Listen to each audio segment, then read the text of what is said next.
आदिवासी जंगल रखवाला रे। आदिकाल से जंगल में रह जया आदिवासी जंगल रखवाला रे।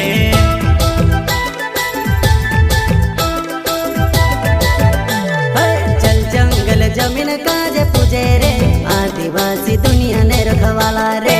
बाप देव खतरी काज पूजे रे आदिवासी सबसे निराला रे।